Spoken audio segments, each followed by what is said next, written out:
안녕하세요. 다산에듀 교수 이창선입니다. 자, 이번 시간에는 화재 예방법 시행령에 대해서 같이 공부하도록 하겠습니다.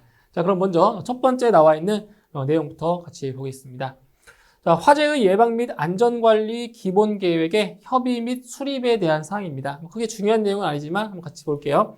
자, 소방청장은 화재의 예방 및 안전관리에 관한 기본계획을 계획 시행 전년도 8월 31일까지 관계 중앙행정기관의 장과 협의한 후 계획 시행 전년도 9월 30일까지 수립해야 된다. 그래서 이 기간은 암기 안 하셔도 돼요. 그냥 한번 참고 삼아서 읽어보시면 되고요.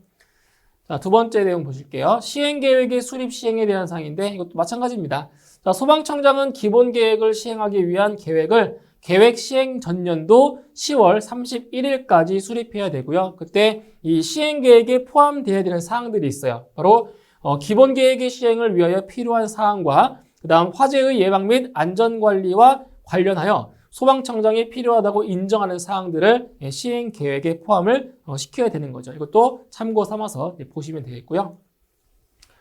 자, 그 다음 세부 시행 계획의 수립 시행에 대한 사항입니다. 자, 첫 번째 보시게 되면 소방청장은 관계 중앙행정기관의 장과 시도지사에게 기본 계획 및 시행 계획을 각각 계획 시행 전년도 10월 31일까지 통보를 해야 되는 거고요. 그 다음에 여기 세 번째 내용을 보실게요. 자, 세부 시행 계획에는 다음의 사항이 포함되어야 된다.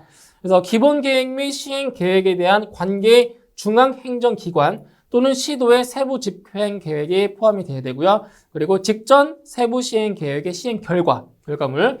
그 다음에 화재 안전과 관련하여 관계 중앙행정기관의 장 또는 시도지사가 필요하다고 결정한 사항에 대한 사항들이 세부 시행 계획에 포함이 돼야 됩니다. 이것도 한번 참고 삼아서 보시면 되겠습니다.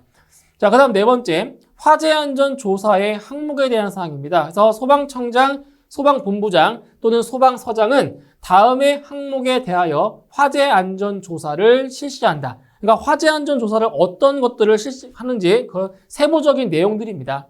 그래서 총 보시면 상당히 많아요, 내용이. 많지만 이거를 다 암기할 필요는 없습니다. 대표적인 것들만 암기하시면 되는데, 자, 첫 번째 이제 뭐가 있냐면 화재의 예방 조치 등에 관한 사항, 이런 것들을 조사하는 거예요.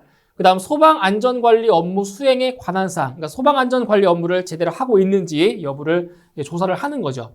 그리고 피난계획의 수립 및 시행에 관한 사항, 그리고 또 어떤 것도 있냐 이거죠. 소방시설의 설치 및 관리에 관한 사항, 그 다음에 피난시설, 방화구획 및 방화시설의 관리에 관한 사항도 조사할 수 있고요. 그 다음 방염에 관한 사항, 그리고 소방시설 등의 자체 점검에 관한 사항, 이런 사항들에 대해서 이제 화재 안전 조사를 실시한다는 겁니다. 또 보시면 되겠고요.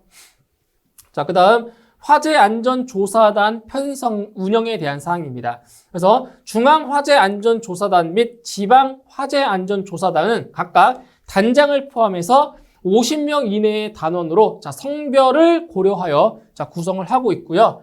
그리고 조사단의 단원은 다음에 어느 하나에 해당하는 사람 중에서 소방본부장 또는 소방서장이 임명하거나 위촉하고, 단장은 단원 중에서 소방본부장 또는 소방서장이 임명하거나 위촉합니다. 그래서 이 조사단의 단원도 그렇고 그 단원장도 마찬가지로 단장도 소방본부장 또는 소방서장이 임명하는 것입니다. 자, 어떠한 사람들이 임명될 수 있냐? 첫 번째, 소방공무원, 소방공무원이 임명될 수 있고요. 그리고 소방 업무와 관련된 단체 또는 연구기관 등의 임직원 임명될 수 있어요. 그리고 소방 관련 분야에서 전문적인 지식이나 경험이 풍부한 사람도 마찬가지로 조사단의 단원이 될 수 있다라는 겁니다.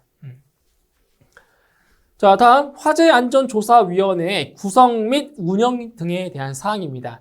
자, 먼저 화재안전조사위원회는 위원장 1명을 포함해서 7명 이내의 위원으로 성별을 고려해서 구성이 되고 있고요. 그때 위원회의 위원장은 소방본부장 또는 소방서장이 이제 위원장이 되는 겁니다. 그죠? 그 다음에 위원회의 위원은 다음 어느 하나에 해당하는 사람 중에서 소방본부장 또는 소방서장이 임명하거나 위촉한다라는 거죠. 그럼 어떠한 사항들이 임명될 수 있냐? 첫 번째, 과장급 직위 이상의 소방공무원 임명될 수 있고요. 그리고 소방기술사, 소방시설관리사, 그리고 소방 관련 분야의 석사 이상의 학위를 취득한 사람, 석사예요.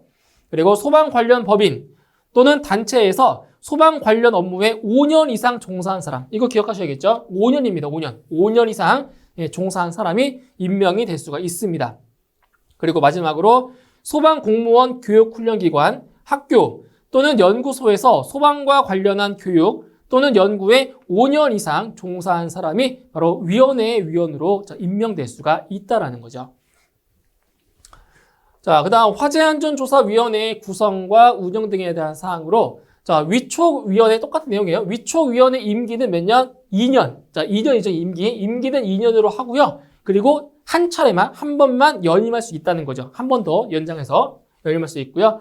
그리고 이제 소방본부장 또는 소방서장은 위원회의 위원이 이 다음에 어느 하나에 해당이 되는 경우에는 그 위원을 해임하거나 해촉할 수 있다는 거예요. 어떤 경우냐? 자, 심신장애로 직무를 수행할 수 없게 된 경우, 그리고 직무와 관련된 비위 사실이 있는 경우, 그리고 직무 태만, 품위 손상 등이나 그 밖의 사유로 위원으로 적합하지 않다고 인정되는 경우, 그리고 위원회의 심의 의결 사항 중 어느 하나에 해당함에도 불구하고 회피하지 않은 경우, 그다음 위원 스스로 직무를 수행하기 어렵다는 의사를 밝히는 경우, 이러한 경우에서는 바로 그 해당 위원을 해임할 수가 있다라는 겁니다. 이렇게 해서 이제 내용을 보시면 되는 거고요. 자, 그다음 손실 보상에 대한 사항입니다. 자, 소방청장이나 시도지사가 손실을 보상하는 경우에는 자, 무엇으로 보상한다? 시가. 시가로 보상한다는 거죠. 이거 시가 기억하세요. 그래서 손실을 보상하는 경우에는 시가로 보상을 해야 되는 거고요. 그리고 이제 손실 보상에 관해서는 소방청장 또는 시도지사와 손실을 입은 자가 서로 협의를 해서 보상을 한다라는 내용입니다. 여기까지 내용을 읽어보시면 되고요. 그다음에 화재 안전조사 결과 공개에 대한 사항이죠. 그래서 소방본부장이나 소방서장은 화재 안전조사 결과를 공개하는 경우 며칠 이상? 네, 30일 이상 해당 소방관서 인터넷 홈페이지나 전산 시스템을 통해서 자, 공개를 해야 된다는 겁니다. 그리고 소방 대상물의 관계인은 공개 내용 등을 통보받은 날로부터 며칠 이내, 10일 이내에 소방본부장이나 소방서장에게 이의 신청을 할 수 있다는 거죠. 인정하지 못했을 경우 이의 신청할 수 있고요. 그리고 소방본부장이나 소방서장은 이의 신청을 받은 날로부터 10일 이내에 심사, 결정하여 그 결과를 지체 없이 신청인에게 알려줘야 된다는 그러한 의무사항이 있습니다. 자, 이 내용이 있고요. 자, 그 다음, 자, 옮긴 물건 등의 보관 및 보관기간 경과 후의 처리에 대한 사항입니다.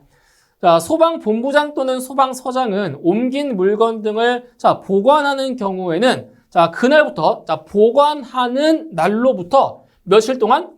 14일 동안입니다. 예, 다시 보관하는 날로부터 14일 동안 해당 소방관서의 인터넷 홈페이지에 그 사실을 뭐한다? 공고한다는 거죠. 그러니까 이 주인을 찾기 위해서 공고하는 거예요. 그죠? 그 다음에 옮긴 물건 등의 보관 기간은 공고 기간의 종료, 그러니까 14일 동안 공고한다고 했죠. 그 공고 기간 종료일 다음 날부터 7일까지, 최대 7일까지 보관을 한다는 거예요. 이것도 기억하세요. 공고 기간의 종료일 다음 날부터 7일까지 보관한다는 거. 이거 중요한 내용입니다. 자, 이 내용이 됐고요. 자, 그 다음. 자, 화재 예방 강화지구의 관리에 대한 사항입니다. 화재 예방 강화지구. 그러니까 예전에 사용됐던 화재 경계지구에 대한 내용이에요. 자, 소방본부장 또는 소방서장은 화재 예방 강화지구 안의 소방 대상물의 위치, 구조 및 설비 등에 대한 화재 안전 조사를 연 1회 이상, 1년에 한 번 이상 실시한다는 거예요. 누가 한다고요? 소방본부장 또는 소방서장이 1년에 한 번 이상 조사를 하게 되어 있습니다. 그리고 소방본부장 또는 소방서장은 화재 예방 강화지구 안의 관계인에 대하여 소방에 필요한 훈련 및 교육을 1년에 한 번 이상 실시를 한다는 거죠. 그 다음 소방본부장 또는 소방서장은 훈련 및 교육을 실시하려는 경우에는 화재 예방 강화지구 안의 관계인에게 훈련 또는 교육 며칠 전까지 10일 전까지 그 사실을 통보해야 된다는 겁니다. 이 세 가지 좀 기억을 해두세요. 중요한 거니까. 자, 그 다음 소방안전관리 대상물의 소방계획서 작성에 대한 건데 여기서 소방계획서에 포함되어야 되는 사항을 말하는 겁니다. 자, 어떠한 사항들이 그 소방계획서에 이제 포함이 되어야 되는지 한번 보도록 할게요. 자, 첫 번째, 자, 소방안전관리 대상물의 위치, 구조, 연면적, 용도 및 수용 인원 등 일반 현황, 이것을 포함이 되어야 되는 거고요. 그 다음에 화재 예방을 위한 자체 점검 계획 및 대응 대책, 그리고 소방시설, 피난시설 및 방화시설의 점검, 정비 계획, 이런 것들도 포함이 되어야 되고요. 그리고 6번에 방화구획, 재현구획, 그리고 건축물의 내부 마감 재료 및 방염 대상 물품의 사용 현황과 그 밖에 방화구조 및 설비의 유지 관리 계획, 그리고 7번에 관리의 권한이 분리된 특정 소방 대상물의 소방안전 관리에 관한 사항, 그리고 마지막 소방안전 관리 대상물의 근무자 및 거주자의 자위 소방대 조직과 대원의 임무에 관한 사항도 소방 계획서 작성할 때 포함이 되어야 되는 사항 중에 하나가 되겠습니다. 자, 그리고 이제 여기 있죠? 11번째 보시면 소화에 관한 사항과 연소 방지에 관한 사항도 마찬가지로 포함이 되어야 되는 거고요. 그리고 소방본부장 또는 소방서장은 소방안전관리 대상물의 소방계획서의 작성 및 그 실시에 관하여 지도하거나 감독할 수 있다는 겁니다. 누가 한다고요? 소방본부장 또는 소방서장이 지도, 감독할 수 있다는 내용이 있습니다. 자, 그 다음 12번째 내용을 보시면 이제 소방안전특별관리기본계획, 시행계획의 수립, 시행에 대한 사항이 나와 있습니다.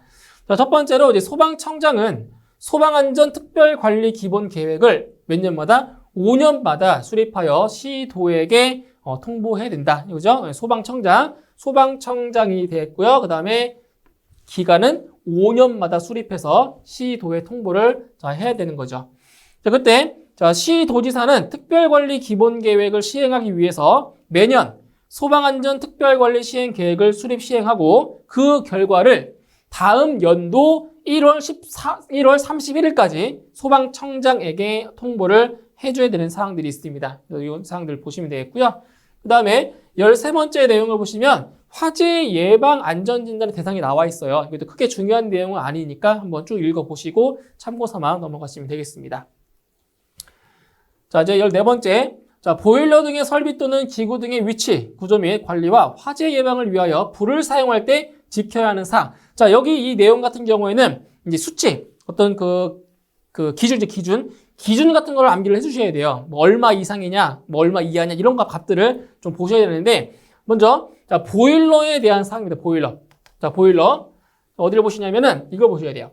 자, 경유나 등유 등 액체 연료를 사용할 때에는 다음 사항을 지켜야 한다. 자, 어떤 사항이냐? 첫 번째, 연료 탱크는 보일러 본체로부터 수평거리 1m 이상의 간격을 두어 설치한다. 이러한 값들을 기억하시라는 거예요. 1m 이상을 간격을 둔다라는 거. 그리고 연료 탱크에는 화재 등 긴급 상황이 발생하는 경우 연료를 차단할 수 있는 개폐 밸브를 연료 탱크로부터 얼마 이내? 이런 것들 0.5m 이내에 설치한다는 거죠. 개폐 밸브.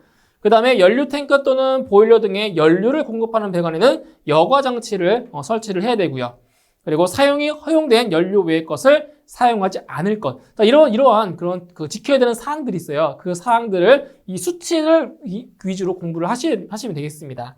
그 다음에 이제 기체 연료를 사용할 때 지켜야 되는 사항, 기체. 이거는 이제 액체 연료를 사용했을 경우고요. 이번에는 기체 연료를 사용했을 경우, 자, 보일러를 설치하는 장소에는 환기구를 설치하는 등 가연성 가스가 머무르지 않도록 해야 되고요. 그리고 연료를 공급하는 배관은 금속관으로 한다라는 거. 그다음 화재 등 긴급 시 연료를 차단할 수 있는 개폐 밸브를 연료 용기 등으로부터 0.5m 이내에 설치할 것. 이랑 똑같죠. 아까 액체 연료도 마찬가지 0.5m 이내고요. 기체 연료도 똑같습니다. 0.5m 이내에 개폐 밸브를 설치하는 거예요. 그리고 이제 보일러가 설치된 장소에는 바로 가스 누설 경보기를 설치할 것. 이러한 지켜야 되는 사항들이 있습니다. 자, 그 다음에 이제 화목. 자, 이번에는 고체 연료. 그죠? 이제 고체 연료를 사용할 때 지켜야 되는 사항이죠. 고체 연료.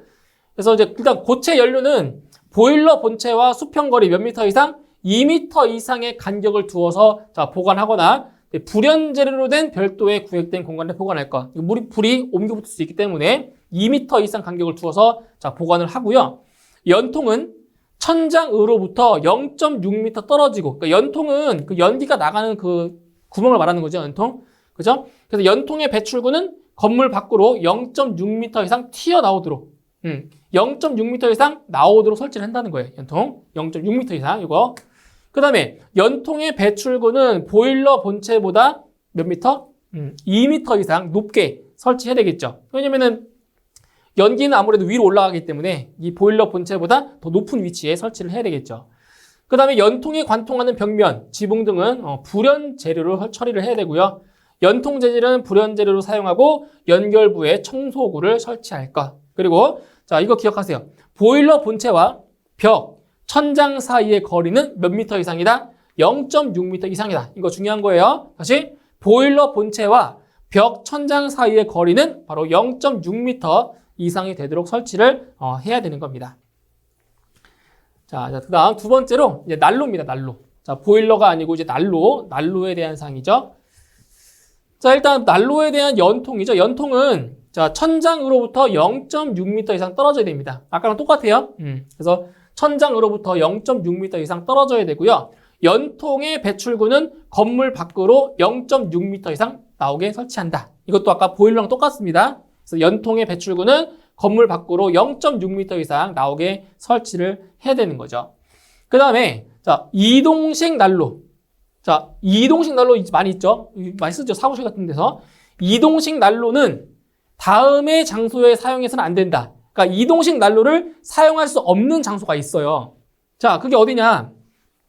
다중이용업소, 학원, 독서실, 그다음 뭐 숙박업, 목욕장업 및 세탁업, 그다음에 뭐 의원, 치과의원, 한의원, 조산원, 병원, 치과병원, 한방병원, 요양병원, 정신병원, 종합병원. 그러니까 병원에 일단 다 이동식 난로 못 쓴다는 얘기예요.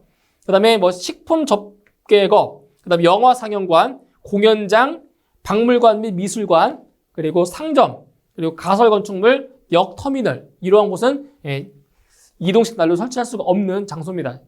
법적으로. 대표적으로 이제 학원이나 이런 종합병원이나 그리고 역 터미널 이런 것들이 시험에 나온 적이 있었습니다. 그래서 이걸 위주로 암기를 해주시면 되겠습니다. 자, 그다음 이제 건조 설비입니다. 건조. 이제 건조라고 하는 거는 뭐예요? 말리는 거죠. 그죠? 말리는 설비를 말하는데, 자, 건조 설비에서도 자, 어떤 기준들이 있어요. 자, 건조 설비와 벽 천장 사이의 거리입니다. 자, 건조 설비와 벽 천장 사이의 거리 몇 미터? 0.5m 이상 돼야 된다. 그래서 이거는 헷갈리는 게 있어요. 아까 잘 보세요. 여기서 자, 보일러 본체와 벽 천장 사이의 거리가 0.6m 이상이잖아요. 이걸 좀 헷갈린다고요, 지금 여기. 근데 건조 설비는 벽 천장 사이의 거리가 0.5m 이상입니다. 이거 잘 구분하셔야 돼요. 그래서 건조 설비는 0.5m 이상이라는 거 잘 구분해 주시고요. 그 다음에 여기 다섯 번째 내용 볼게요. 자, 불꽃을 사용하는 용단 기구. 그러니까 용접 작업을 하거나 용단 작업할 때 어때요? 막 스파크 막 튀죠, 불꽃. 그죠? 그 불꽃에 의해서 화재가 발생할 수 있단 말이에요. 그래서 용접 또는 용단 작업장 주변 반경 몇 미터? 5m 이내에는 반드시 소화기를 갖춰야 됩니다. 화재가 발생할 수 있거든요. 그래서 5m 이내에 소화기를 갖춰야 되는 거고요. 그리고 용접 또는 용단 작업장 주변 반경 10m 이내에는 가연물을 쌓아두거나 놓아주면 안 된다는 거예요. 왜? 불이 옮겨 붙을 수 있기 때문에. 그래서 5m 이내에는 소화기를 둬야 되고요. 10m 이내에는 가연물을 두면 안 된다. 그래서 이 기준을 보시면 돼요. 5m 이내, 10m 이내 두 가지 기억하셔야 돼요. 자, 그 다음에 이제 노나 화덕에 대한 사항입니다. 화덕 설비. 자, 보세요. 실내에 설치하는 경우에는 흙바닥 또는 금속 외에 불연 재료로 된 바닥에 설치를 해야 되는 거고요. 그 다음에 노 또는 화덕을 설치하는 장소에 벽이나 천장은 당연히 불연 재료로 된 것으로 해야 되고요. 그리고 노 또는 화덕의 주위에는 잘 보세요. 녹는 물질이 확산되지 않도록 높이 얼마 이상? 0.1m 이상, 즉 10cm가 되죠. 0.1m 이상의 턱을 설치됩니다. 뭐 하기 위해서? 녹는 물질이 확산되지 않기 위해서 턱을 만들어놔야 돼요. 이거 중요한 겁니다. 자, 그 다음에 이제 음식 조리를 위해서 설치하는 설비. 음식 조리를 위하여 설치하는 설비는 자, 어떤 내용들이 있냐면, 이거 볼까요? 자, 열을 발생하는 조리기구는 반자 또는 선반으로부터 몇 미터 이상, 0.6m 이상 떨어지게 해야 되는 거고요. 그리고 열을 발생하는 조리기구로부터 몇 미터 이내에 0.15m 이내, 0.15m 이내의 거리에 있는 가연성 주요 구조부는 단열성이 있는 불연제로 덮어 씌울 것. 이거 기억하세요. 자, 열을 발생하는 조리기구는 반자 또는 선반으로부터 0.6m 이상 떨어져야 되는 거고요. 그리고 열을 발생하는 조리기구로부터 0.15m 이내의 거리에 있는 가연성 주요 구조부는 단열성이 있는 불연제로 덮는다라는 거 보시면 되겠습니다. 자, 그 다음에 특수 가연물이 나옵니다. 특수 가연물. 자, 특수 가연물 종류가 나와 있죠. 자, 여기에서는 특수 가연물에 해당하는 품명과 그리고 그 품명에 따른 지정 수량, 수량까지 다 암기를 하셔야 돼요. 그래서 하나씩 이제 짚어보면, 자, 일단 면화류. 자, 면화류는 일단 200kg 이상이 돼야 돼요. 그래야 이제 특수 가연물로 지정이 되는 거예요. 그리고 나무 껍질이나 대패밥 같은 경우는 400kg 이상. 넝마나 종이 부스러기 이런 것들은 1000kg 이상. 사류는 1000kg 이상 똑같아요. 여기는. 그리고 볏짚류 이것도 똑같습니다. 1000kg 이상으로 똑같고요. 가연성 고체류는 3000kg 이상. 그다음에 가연성 액체류 2세제곱미터 이상이 되고요. 목재 가공품이나 목재 가공품이나 나무 부스러기 같은 경우는 10세제곱미터 이상 이렇게 됩니다. 그리고 이제 고무류나 플라스틱류 이거는 이제 발포시킨 것은 20세제곱미터 이상이 되는 거고요. 발포 안 된 것은 3000kg 이상이 돼요. 아시겠죠? 그래서 이게 이 명칭이 바뀌었어요. 이 명칭. 이 명칭이 예전에는 합성 수질이었어요. 합성 수질이요. 이거였는데 바뀌면서 고무류, 플라스틱류로 바뀌었습니다. 아시겠죠? 이거예요. 이거 고무류, 플라스틱류. 그래서 특수 가연물에 이제 어떠한 것들이 있는지 이 종류를 암기를 하셔야 되고요. 그리고 그 종류에 따른 수량까지도 같이 잘 배치해서 암기를 하셔야 되겠습니다. 요거. 자, 여기 그 다음 보시면은 아까 특수 가연물의 그 종류 중에서 이제 그 명칭들의 이제 정의. 자, 정의가 나와 있는데 이거는 참고로 보시면 돼요. 참고. 그래서 대표적인 게 뭐가 있냐? 이런 거 있죠. 뭐 사류. 사류라는 것은 불연성이나 난연성이 아닌 실과 누에고 실을 말한다. 이런 것들. 그냥 이거는 이제 참고서만 읽어보시면 돼요. 이런 걸 물어보진 않으니까. 그런데 이건 보셔야 돼요. 요 가연성 고체류에 대한 내용을 보셔야 됩니다. 이거 시험에 나와요. 가연성 고체류라고 하는 것은 이 네 가지가 지금 나와 있죠. 첫 번째, 인화점이 섭씨 40도씨 이상 100도씨 미만인 것. 이거 다 가연성 고체류라는 거죠. 그 다음에 인화점이 섭씨 100도씨 이상 200도씨 미만이고 연소 열량이 g당 8kcal 이상인 것. 이런 것도 다 가연성 고체류. 그리고 이제 인화점이 섭씨 200도씨 이상이고 연소 열량이 g당 8kcal 이상인 것으로서 녹는 점, 융점, 녹는 점이 100도씨 미만인 것. 이것도 다 가연성 고체류라는 거예요. 이제 마지막으로 1기압과 섭씨 20도 초과 40도 이하에서 액상인 것으로서 인화점이 섭씨 70도씨 이상, 섭씨 200도씨 미만이거나 니은 또는 디귿, 있죠? 니은 또는 디귿에 해당하는 것. 이러한 것들이 전부 다 가연성 고체류라고 하는 것입니다. 이거는 좀 기억하셔야 돼요. 이거 시험에 나와요. 이거.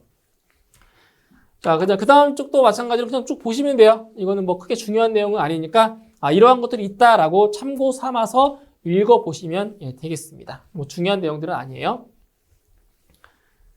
자, 그 다음에 이제 특수 가연물의 저장 및 취급 기준이 나와 있습니다. 자, 특수 가연물의 저장 취급 기준. 이것도 시험에 잘 나오는 것 중에 하나인데, 자, 먼저 특수 가연물은 다음의 기준에 따라 쌓아서 저장해야 된다. 자, 다만 이게 있어요. 석탄이나 목탄류를 발전용으로 저장하는 경우는 제외입니다. 이거 시험 문제에서 이게 있는 점도 잘 보셔야 돼요. 석탄이나 목탄류를 발전용으로 저장하는 경우는 제외가 되는 거죠. 제외. 자, 어떤 경우냐? 품명별로 구분해서 쌓아야 됩니다. 그러니까 다른 종류의 그 특수 가연물을 같이 쌓아놓으면 안 돼요. 품명별로 구분해서 쌓아야 되고요. 그리고 다음 기준에 맞게 쌓을 것. 여기는 두 가지로 분류할 수 있습니다. 자, 보세요. 살수 설비를 설치하거나 방사 능력 범위에 해당하는 특수 가연물이 포함되도록 대형 수동식 소화기를 설치하는 경우. 어때요? 그 밖의 경우 이 두 가지를 비교하면은 이쪽이 더 어떻게 됐어요? 더 안전한 거죠. 왜냐면 소화기를 설치했으니까 더 안전한 거란 말이에요. 그래서 설치 높이가 여기는 15m 이하가 되고요. 여기는 10m 이하가 되는 거죠. 그러니까 이쪽이 더 안전하기 때문에 더 높이 쌓을 수 있다고요. 예, 소화기 때문에. 그리고 자, 쌓는 부분의 면적도 마찬가지예요. 200제곱미터 이하죠. 그런데 여기는 50제곱미터 이하밖에 안 돼요. 소화기 없으니까 여기는. 그리고 석탄이나 목탄유의 경우에는 300제곱미터 이하예요. 이거 잘 보셔야 돼요. 석탄이나 목탄유는 300제곱미터 이하, 여기서는 200제곱미터 이하입니다. 이렇게 비교하시면 되고요. 그 다음에 요 아랫부분 어디를 보시냐면은 이제 여기 보세요. 쌓는 부분의 바닥 면적 사이는 실내의 경우는 1.2m. 이게 좀 바뀌었어요. 기존에는 1m였거든요. 1m이네. 근데 1.2m로 바뀌었습니다. 1.2m. 쌓는 부분의 바닥 면적 사이의 거리는 실내의 경우는 1.2m 또는 쌓는 높이의 2분의 1 중 큰 값 이상으로 간격을 두어야 하며 실외의 경우에는 몇 미터? 3m 또는 쌓는 높이 중에서 큰 값 이상으로 간격을 둘 것. 요 쌓는 부분 바닥 면적 사이의 간격도 좀 알고 계셔야 되겠습니다. 이거. 자, 그 다음에 이제 특수 가연물의 표지. 이거는 뭐 크게 중요하지 않으니까 이것도 한번 읽어보세요. 이게 처음 나온 내용이어가지고 이게 시험에 출제된 적 없어요. 처음 이제 나온 내용이어가지고 그래서 한번 읽어보시면 되겠습니다. 여기. 자, 그 다음에 이제 소방안전관리자를 선임해야 하는 소방안전관리 대상물의 범위와 소방안전관리자의 선임 대상별 자격 그리고 인원 기준 나와 있어요. 자, 이거는 솔직히 암기하기 너무 어렵습니다. 이게 소방안전관리 대상물의 종류가 특급, 1급, 2급, 3급 4개로 지금 분류가 되어 있어요. 거기에서 이제 뭐가 나온 거냐면 특급 소방안전관리 대상물의 범위 그리고 그 소방안전관리 대상물에 선임해야 할 소방안전관리자의 자격 그리고 이제 선임 인원까지 나왔습니다. 선임 인원까지. 그래서 여기는 한번 다 좀 읽어보세요. 다 뭐 크게 뭐 시험에 나와봤자 딱 한 문제입니다. 한 문제. 한 문제 나오기 때문에 그냥 쭉 다 읽어보세요. 여기 특급 소방안전관리 대상물에 해당하는 범위 그리고 소방안전관리 자격자의 자격 그리고 선임인원. 근데 선임인원은 전부 다 몇 명이에요? 선임인원은 다 1명 이상입니다. 전부 다. 이건 암기할 것도 없어요. 1명 이상이에요. 자, 그래서 암기하실 거는 범위, 소방 대상물의 범위 그리고 소방안전관리자의 자격 이 정도 두 가지만 좀 잘 보시면 돼요. 자격. 그래서 이제 여기 같은 경우는 이제 소방기술사나 뭐 소방시설 관리사의 뭐 자격이 있는 사람, 그러니까 이런 사람을 소방안전관리자, 그러니까 특급 소방안전관리 대상물에 소방안전관리자로 선임할 수 있다는 거예요. 자격 자체가. 그리고 뭐 소방설비기사 자격을 취득하고 5년 이상 1급 소방안전관리 대상물에 안전관리자로 근무했을 경우, 이러한 경우 다 이런 거죠. 그리고 이제 소방설비산업기사의 자격을 취득한 다음에 7년 이상 1급 소방안전관리 대상물에 소방안전관리자로 근무한 경력이 있는 사람들. 그리고 소방공무원으로 20년 이상 근무한 경력이 있는 사람. 그죠? 뭐 이런 사람들이죠. 이런 사람들이 전부 다 특급 소방안전관리 대상물에 소방안전관리자로 할 수 있다라는 겁니다. 이런 사람들을 이제 보셔야 된다는 거예요.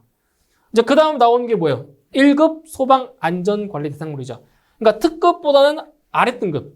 특급이 제일 높은 거고요. 등급이. 이제 특급보다 아래 단계 1급 소방안전관리 대상물인데 여기에서는 여기 보세요. 범위 나오죠. 범위.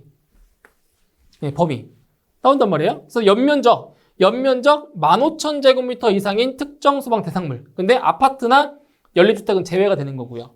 그 다음에 뭐 11층, 지상층의 층수가 11층 이상인 특정 소방 대상물. 그리고 가연성 가스를 1000톤 이상 저장 취급하는 시설. 이러한 곳이 다 뭐라고요? 이게 전부 다 1급 소방안전관리 대상물이라고요. 그때 이 소방안전관리 대상물에 소방안전관리자로 될 수 있는 자격. 이런 거 있죠. 소방설비기사 또는 소방설비산업기사 자격이 있는 사람. 그러니까 소방설비기사나 소방설비산업기사만 있으면 그냥 기본적으로 1급 소방안전관리 대상물에서 안전관리자로 일할 수 있다는 거예요. 이 자격만 있으면. 그리고 소방공무원으로 7년 이상 근무한 경력이 있는 사람들. 예, 이런 것들 다 근무할 수 있다는 거죠. 그 선임인은 똑같습니다. 전부 다 1명 이상이에요. 적어도 1명은 있어야 돼요. 자, 이제 그 다음에 나오는 게 뭐예요? 2급이죠, 2급. 2급 소방안전관리 대상물. 이것도 마찬가지로 자, 범위와 그리고 소방안전관리자의 자격을 보시면 돼요. 그래서 이제 대표적인 게 이게 있습니다. 지하구. 요 지하구. 그 지하구는 2급 소방안전관리 대상물의 범위에 해당이 돼요. 이것만 좀 기억을 해주시고요. 그 다음에 이제 소방안전관리자의 자격으로는 뭐 이런 게 있죠. 위험물 기능장, 위험물 산업기사, 뭐 위험물 기능사 자격이 있는 사람이면 다 근무할 수 있고요. 그리고 소방공무원으로 3년 이상 근무한 경력이 있는 사람들, 이러한 사람들이 2급 소방안전관리 대상물의 안전관리자로 근무할 수 있다는 겁니다. 이걸 잘 구분하시면 돼요. 뭐 3급 같은 경우는 거의 시험에 안 나옵니다. 이건 안 나와요. 3급은 거의 안 나오니까 한번 읽어보세요. 3급 읽어보시면 되고요. 그 다음에 이제 소방안전관리 보조자를 선임해야 되는 소방안전관리 대상물, 그리고 선임 대상별 자격 및 이동 기준, 이것도 시험에 잘 안 나옵니다. 잘 안 나와요. 쭉 읽어보세요. 눈으로 쭉 읽어보시면 됩니다. 이거 다 보세요. 다 뜯었습니다. 읽어보시면 돼요. 안 나와요. 자, 그 다음에 이건 뭐냐, 소방안전관리자 자격시험에 응시할 수 있는 사람의 자격입니다. 이건 자, 소방안전관리자 자격시험, 자격시험에 응시할 수 있는 사람의 자격인 거예요. 자격. 그래서 이거는 첫 번째 나오면 특급 소방안전관리자 나오죠. 특급 소방안전관리자 나왔고요. 그 다음 1급 소방안전관리자. 그러니까 지금 여기 나와 있는 거는 어떤 자격이라고요? 시험에 응시할 수 있는 자격이에요. 그러니까 소방안전관리자로 선임될 수 있는 자격이 아니라 시험에 응시할 수 있는 자격이라고요. 그러니까 이 시험을 통과를 해야 근무할 수 있는 거예요. 아시겠죠? 이런 것들. 이것도 한번 쭉 보세요. 이 내용이 상당히 많아요. 상당히 많기 때문에 그냥 이거는 어떻게 보면 이제 꼭 맞춘다라는 생각보다는, 그러니까 운 좋게 하나 맞춘다는 생각을 보셔야 돼요. 너무 많기 때문에 내용이. 아시겠죠?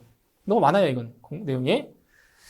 한번 쭉 보시고요. 그다음에 이제 과태료의 부과 기준입니다. 자, 과태료의 부과 기준은 이제 앞 시간에 말씀드렸던 그 과태료의 기준과는 다르다는 것도 다시 말씀드릴 거예요. 그래서 이 과태료의 부과 기준은 과태료가 경감이 되는 대상일 때, 그때의 기준을 말하는 겁니다. 경감. 과태료가 경감이 되는 경우에 해당되는 경우에 그때에 해당되는 거예요. 그래서 대표적인 게 무엇이냐, 이거죠. 불을 사용할 때 지켜야 되는 사항, 그리고 특수 가연물의 저장 및 취급 기준을 위반했을 경우, 그때는 뭐 이 횟수랑 상관없습니다. 무조건 200만 원의 과태료가 부과가 되는 거예요. 200만 원. 자, 그 다음에 또 뭐가 있냐? 소방 안전관리 업무를 하지 않은 경우, 이런 경우는 뭐 첫 번째는 100만 원, 두 번째 200만 원, 세 번째 300만 원, 이런 식으로 좀 보시면 되고요. 그 다음에 또 뭐가 있을까요? 이러고 있죠. 실무교육. 네, 실무교육을 받지 않은 경우는 횟수에 관계없이 무조건 50만 원의 과태료가 부과되고요. 그리고 소방훈련이나 교육을 하지 않은 경우는 첫 번째 100만 원, 두 번째 200만 원, 세 번째 300만 원, 이러한 과태료가 부과가 되는 겁니다. 이렇게 해서 과태료의 부과 기준도 그렇게 출제 비중이 높진 않아요. 그렇기 때문에 참고 삼아서 쭉 보시면 돼요. 그러니까 출제가 많이 되는 걸 위주로 암기를 하셔야 돼요. 그래야 효율적으로 암기하실 수가 있어요. 그래서 이런 내용들이 있다는 거 알고 넘어가시면 되겠습니다.